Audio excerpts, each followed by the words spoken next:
Jake Morrison wiped the grease from his hands and stared at the flickering lights above his repair bay.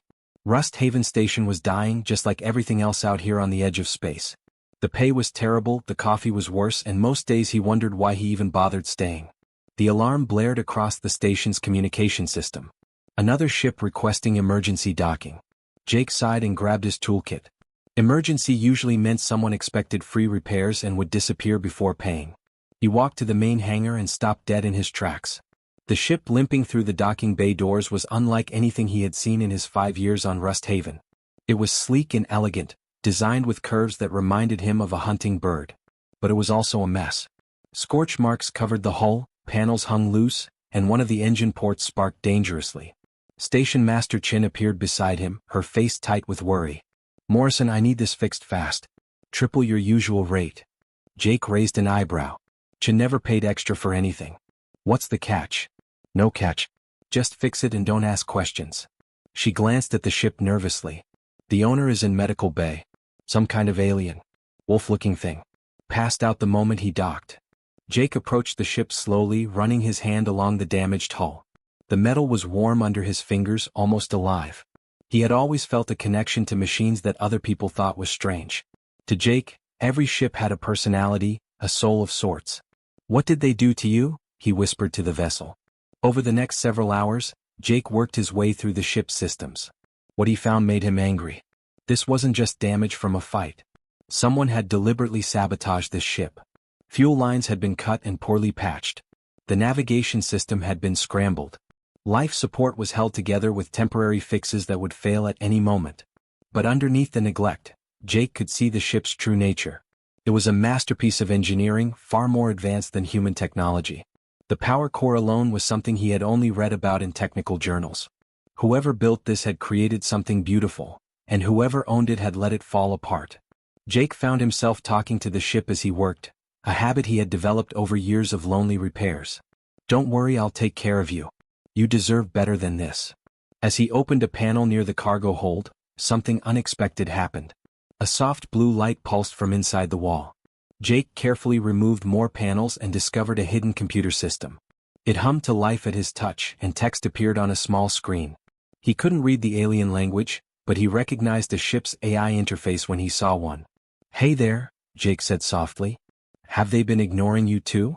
The light pulsed again, almost like a response. Jake smiled and began working on restoring the AI systems.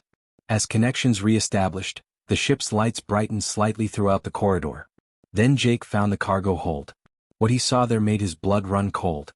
A large stasis chamber occupied the center of the room, frost covering its surface. Inside he could make out a small figure, child-sized, with fur and a wolf-like face. The chamber's display showed critical warnings in red symbols he didn't need to translate. Someone was dying in there. Jake's hands shook as he checked the chamber's power supply. It was running on emergency reserves, maybe a few days left at most. He immediately began rerouting power from non-essential systems, giving the chamber everything it needed. Station alarms suddenly blared again. Jake's communicator crackled to life. Chen's voice came through, panicked. "Morrison, we have 3 ships incoming. They're broadcasting Lycarian military codes. They're looking for someone." Jake looked at the stasis chamber, then at the damaged ship around him. Whatever was happening here, he had just stepped into the middle of something dangerous. But that child in the chamber needed help, and this ship needed someone who actually cared.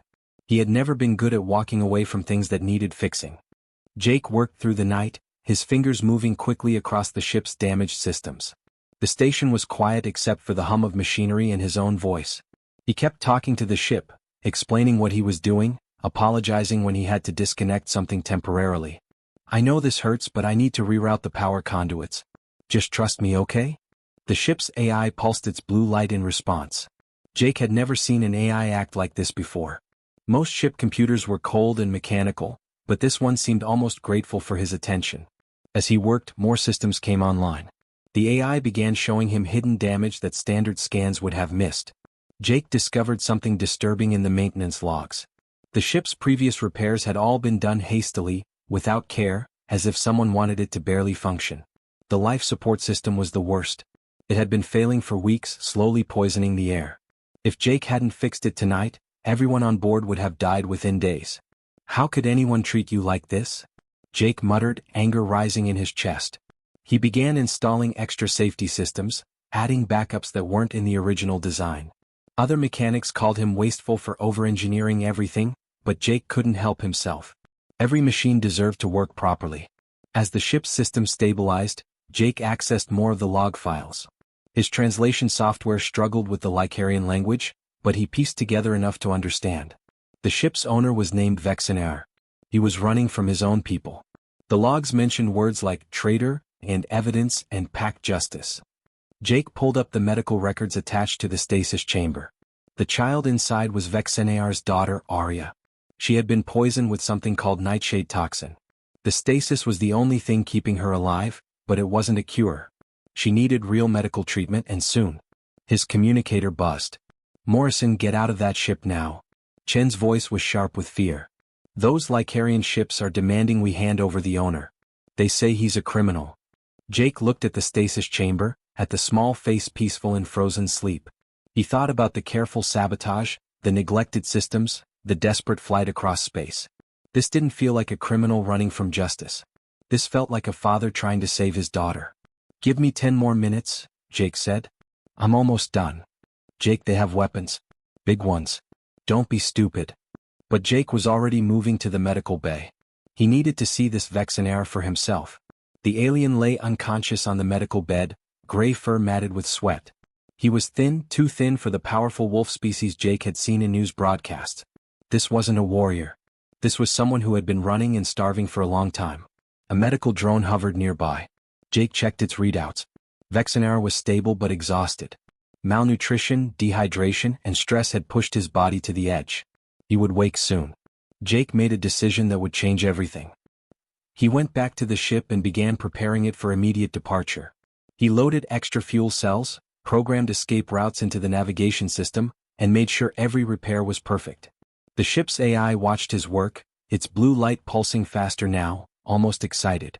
Listen, Jake said to the ship, I don't know what's really going on here, but that little girl needs help.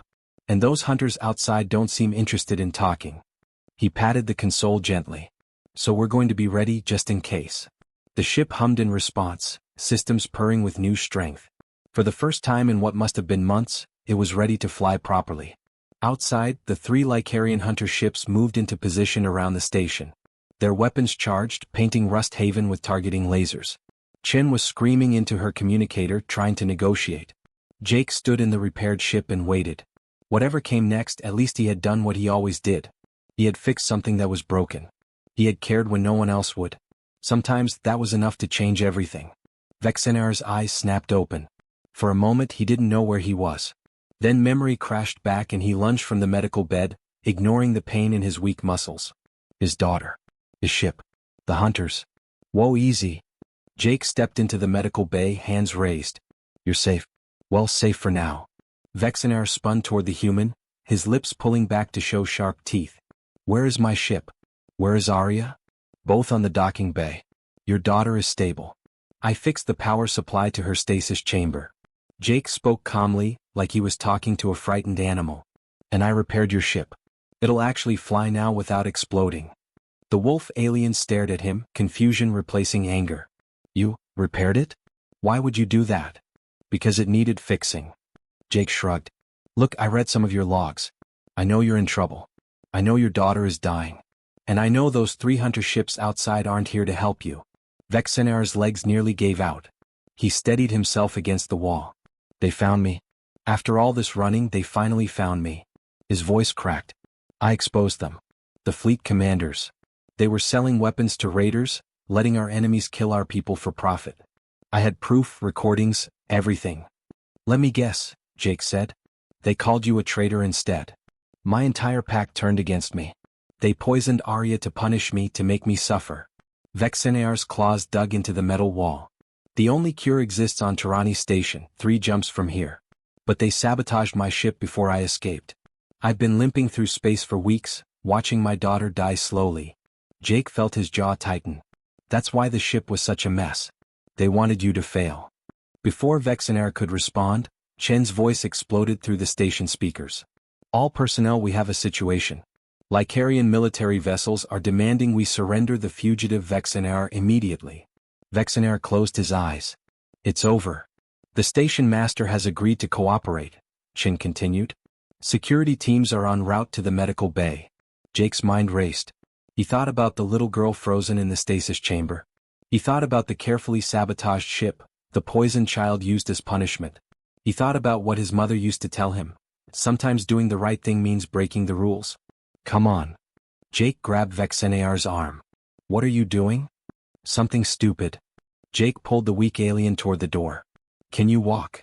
Barely. Good enough. We need to get to your ship. Now. They moved through the maintenance corridors, avoiding the main hallways. Jake knew every back passage on Rust Haven from years of repair work.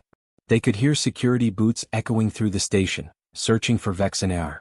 Human, they will arrest you for this, Vexenaire said as they climbed through an access tunnel. Probably. But I've been arrested before. Turns out I'm bad at following orders I don't agree with. They reached the docking bay through a cargo hatch. Jake's repaired ship sat waiting, its lights steady and strong. He practically carried Vexenaire up the boarding ramp. Get to the pilot seat. I need 2 minutes. For what? Jake grinned. To cause an accident. He ran to the station's power junction box near the docking clamps. His fingers flew across the panel, entering maintenance codes he wasn't supposed to know. With a few keystrokes he triggered a cascading power failure. Lights died throughout the entire sector. Emergency systems kicked in, but the docking bay doors were on a separate circuit. Jake sprinted back to the ship as alarms screamed. Go, go, go. The ship lifted smoothly, responding to Vexenaire's commands like it never had before. The repaired engines hummed with perfect power. As station security rushed into the darkened bay, the ship shot through the closing doors and into open space. Behind them, 3 Lycarian hunter ships immediately turned to pursue. Vexenaire looked at Jake in disbelief. You just threw away your entire life for strangers. Jake strapped into the co-pilot seat and checked the weapon systems. Yeah, well, your kid deserves a chance. Now let's see if we can outrun your friends back there. The first blast rocked the ship sideways. Vexenaire's claws dug into the pilot controls as he pushed the engines harder. Behind them, 3 sleek Lycarian hunter ships closed the distance, their weapons charging for another shot. They're faster than us, Vexenaire growled. We can't outrun them. Jake checked the sensor display, his heart pounding. How long until we can jump to hyperspace? 3 minutes. We'll never make it. Vexenaire yanked the controls, dodging another blast. Then his eyes widened. Wait. The ship is responding. It's actually responding like it should. Yeah, I fixed it properly. All of it. Jake strapped himself tighter into his seat. You've got full power now, plus I added some extra capacitors to the shield system. Another explosion lit up the space behind them. The shields held strong, absorbing the impact. Vexenaire stared at his displays in shock. These shields should have failed by now. How did you? I added redundancies. Backup systems for the backup systems. My old teacher said I was wasteful, but Jake was thrown against his straps as Vexenaire barrel-rolled the ship. But it keeps things running when they shouldn't. The ship's AI pulsed its blue light across the console, almost like it was encouraging them.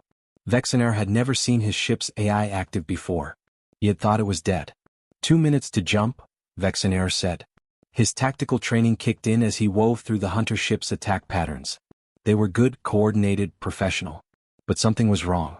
The ship felt different, more alive. It moved in ways he had never experienced. A warning alarm shrieked. Jake's blood turned cold as he read the display. The stasis chamber. It's failing. No. Vexenaire's voice cracked. No, not now. The chase is shaking it too much. The power fluctuations from the weapon's hits. Jake pulled up the life support screen. His hands shook. She has maybe 4 hours. 5 at most. Tirani Station is 3 jumps away. 6 hours minimum. Vexenaire's voice was hollow. After everything, they were going to be too late. Jake's mind raced. He wasn't a pilot, wasn't a fighter, but he understood machines.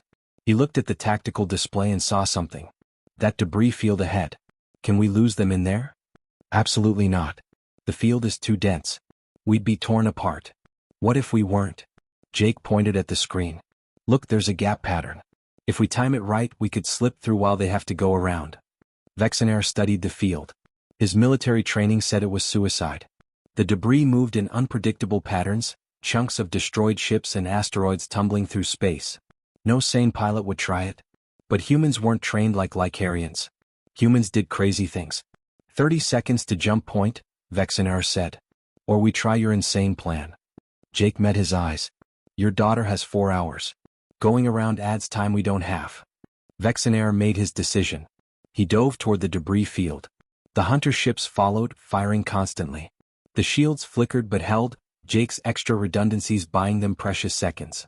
Tell me when, Vexenar said, his paws steady on the controls. Jake watched the debris patterns, his mechanics eye seeing the rhythm in the chaos. Now. Hard left, then dive 30 degrees. Vexenar followed the commands without thinking. The ship responded instantly, the repaired AI anticipating his moves. They shot into the debris field, twisting between spinning metal and rock. Behind them, the hunter ships hesitated for just a moment. That moment was enough. Right, straight, climb, climb, climb. Jake called out directions like he was guiding someone through an engine room. The ship danced through the impossible space. Vexenar had never flown like this, trusting instinct and a human's strange way of seeing patterns. The AI's blue light pulsed rapidly, helping calculate micro-adjustments. They burst out the other side. The hunter ships tried to follow, but one clipped an asteroid and spun away. The other two had to take the long route around. Jump now. Jake shouted. Vexenar engaged the hyperdrive. Space stretched and snapped and suddenly they were away. Safe. For now. 3 jumps later they limped into Tirani Station. Area's stasis chamber was screaming warnings. Vexenar carried his daughter toward the medical facility while Jake stayed with the ship. Then Vexenar returned, his face broken. They want payment first. I have nothing. No currency they accept, no? Jake was already emptying his pockets. His tools, his credit chips, his identification cards. Everything he owned. How much do they need? Jake emptied everything onto the medical facility's counter. His toolkit worn from years of use. His credit chips containing his life savings. His identification cards. Even his return ticket to Earth that he had been saving for 3 years. This is all I have, he said to the Tirani's medical administrator, a tall insect-like alien with multiple eyes. The administrator calculated quickly. This covers the treatment. Barely. She looked at Jake with something like respect. You are giving up everything for someone else's child? Jake glanced back at Vexenar, who stood frozen in shock. Yeah. I guess I am. The treatment took 6 hours. Jake and Vexenar waited in the medical bay, neither speaking much. Vexenar kept staring at the human who had destroyed his own future for strangers. Finally the doors opened. The toxin has been neutralized, the administrator said. The child will wake soon. Vexenar rushed inside. Jake followed slowly, staying near the door. He watched as the small wolf girl's eyes fluttered open. She looked confused, scared, then saw her father and reached for him with tiny paws. Papa? Vexenar pulled her close, his whole body shaking. I'm here, little star. You're safe now. Arya looked over her father's shoulder and saw Jake. Her golden eyes went wide. Papa, there's a strange pink alien watching us. Jake laughed despite himself. Yeah, I guess I am pretty weird looking. Vexenar set his daughter down gently and walked to Jake. The big alien dropped to one knee, placing his paw over his heart in what Jake realized was a formal gesture. By the old laws of my people, I owe you a life debt. You saved my daughter when you owed us nothing. You gave everything you had. Vexenar's voice was thick with emotion. I cannot repay this.